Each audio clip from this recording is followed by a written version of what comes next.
I'm Johan Sébenne from Year of No Light, and you are listening to Brutally Delicious podcast.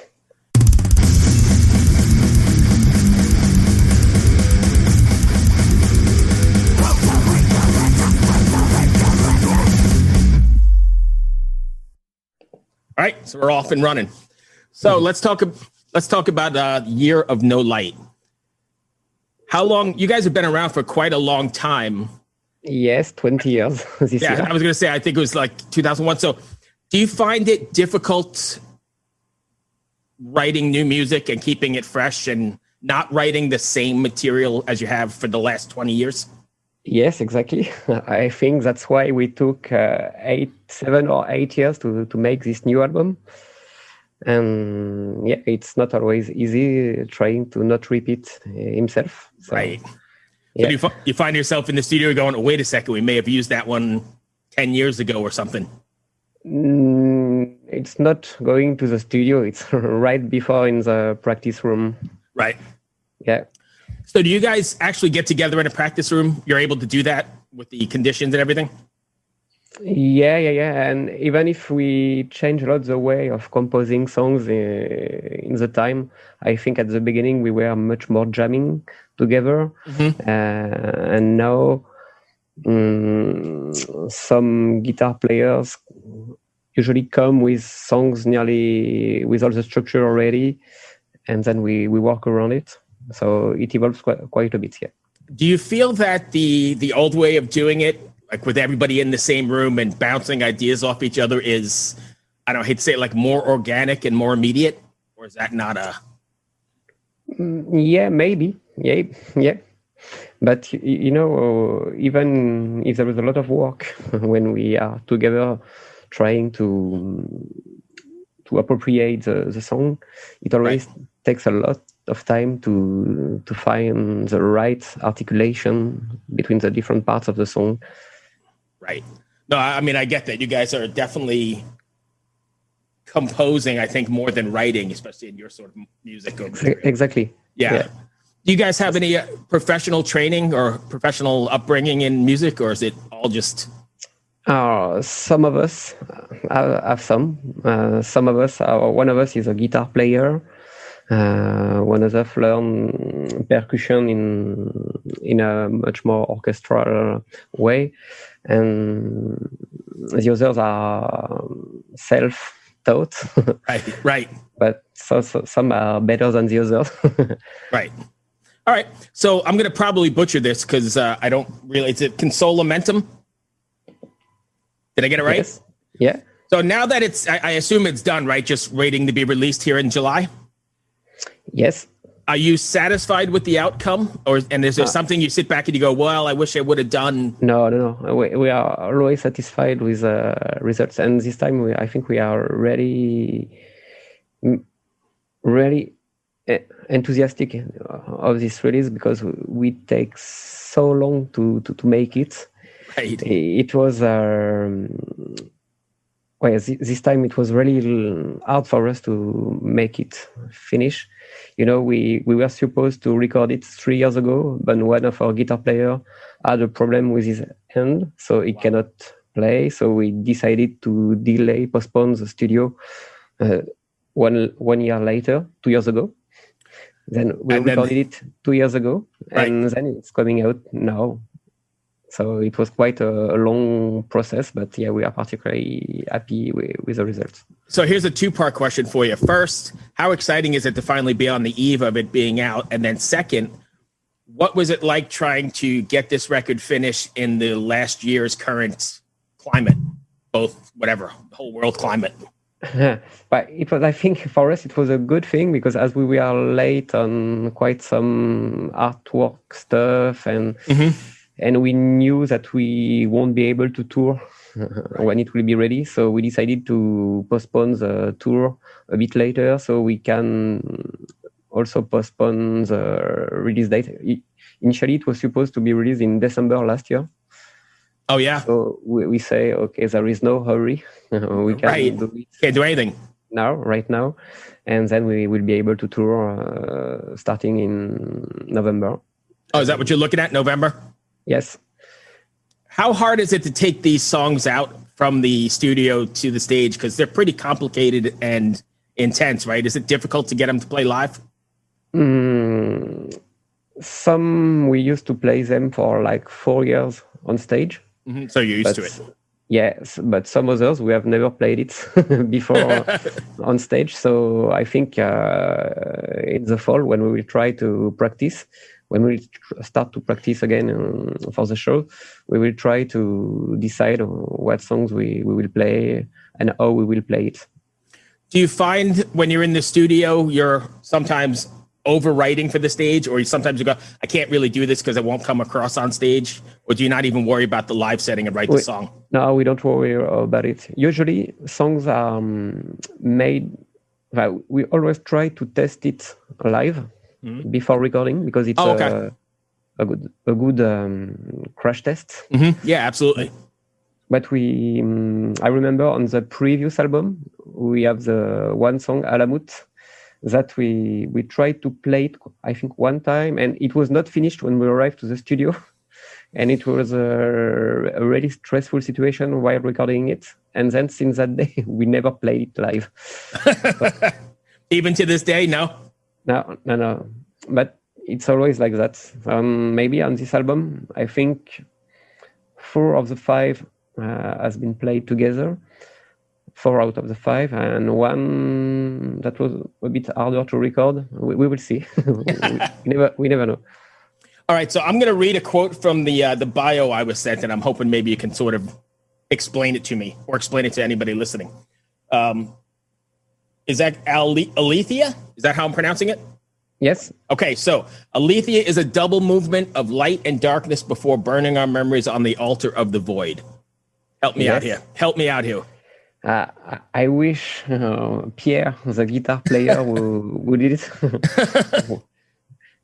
is there with me because that's him who wrote it. But yeah. All right, I tell you what, I can make it easier. Is there a message or something you want your fans to take away from after listening to a Year of No Light record, especially this record? No particular message, but I think we are just contemplating our current society, right? And we don't know what to do with that, and we just try to bring people somewhere else to make them travel with us. Do you find that writing this type of music is cathartic and helps you get out all of that shit? Totally, it's totally that. For the fans and for the artist. I mean, you're writing it like that, but it's great when somebody on the other side of the world connects and goes, holy crap, I feel the same way, or now it makes sense, or something like that, right? Exactly. But for us, it's really important to play this music, and the live set is such a cathartic experience for us also, and we really need it. Oh, yeah. Do you find that sometimes it's, I don't want to say too cathartic and it makes you vulnerable and you don't want to put that out there, or do you just throw it all in and see where it lands? So, sorry? Are there like some sort of emotions and stuff you hold back, you don't want to, or is it when you put your whole being into it and you're writing these cathartic songs and getting all your shit out, do you find it too vulnerable? Are you worried about what people are going to think, or you just kind of do it? No, we don't think about that. Just put it out there and hope they connect? Yeah. Gotcha. Yeah. What has been the reception for Aletheia so far?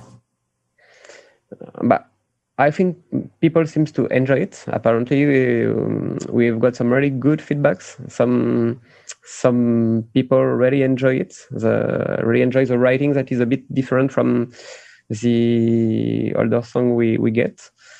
And yeah, till now we just previewed 2 songs online, and feedbacks are really great. So that's good. We can't wait to reveal the whole album. Yeah. I find it interesting that the moods and the energy and that the whole thing on the record is very reminiscent of what we're living through now, even though you said you wrote it, 3 years ago? Yeah, exactly.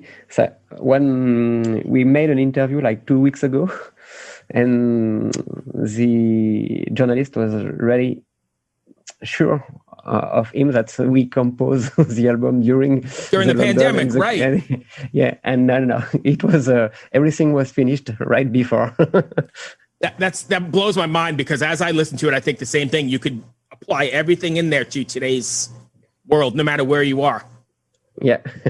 That's very interesting. It was almost like you were predicting it ahead of time. So you guys, have you done any live streams at all? Are you going to do anything like that, or interaction with fans?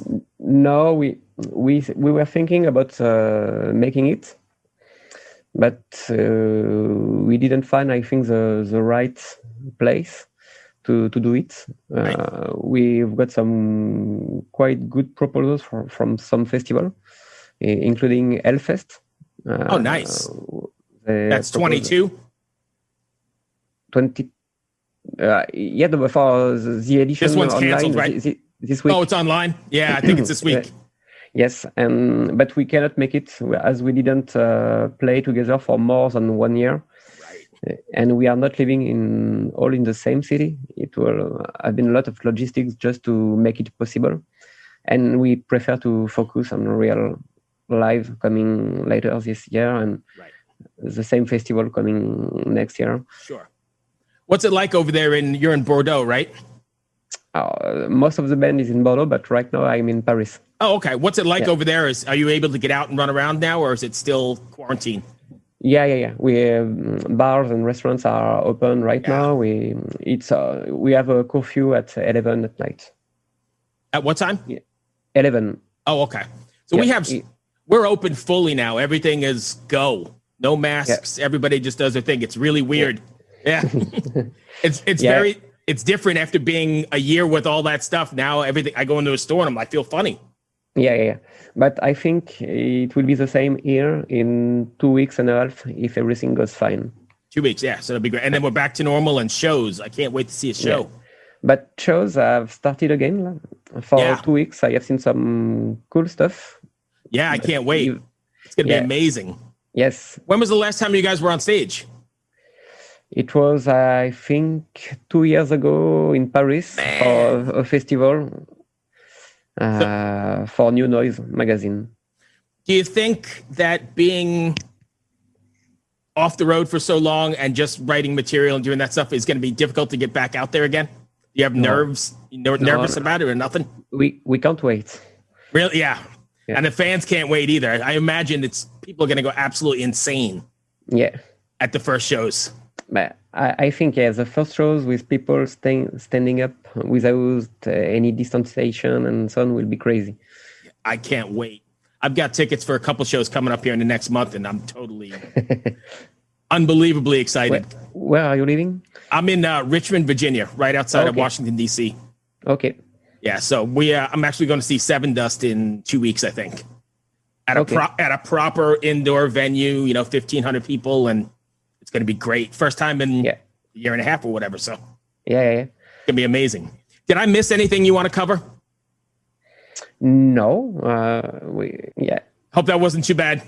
Yeah, it was perfect. Thanks a lot. Excellent. Thank you, man. I'll send you guys a link when it's up. Okay, perfect. Stay safe, my friend. Bye. Hello out there. Yes, hello out there, everyone. I'm Hal Schwartz. And I'm Flynn McLean. Together, we host None But the Brave, a podcast dedicated to the music and career of Bruce Springsteen. Bruce and E Street Band are on tour right now for the first time in 6 years, and we're taking a detailed look at what's happening on stage in our bi-weekly episodes. We've also been recently joined by some very exciting guests, including rock journalist Warren Zanes and Stephen Hayden, Backstreet's Magazine founder Charles Cross, and Barstool's Kirk Minahan. If you're a diehard Springsteen fan, this is the show for you.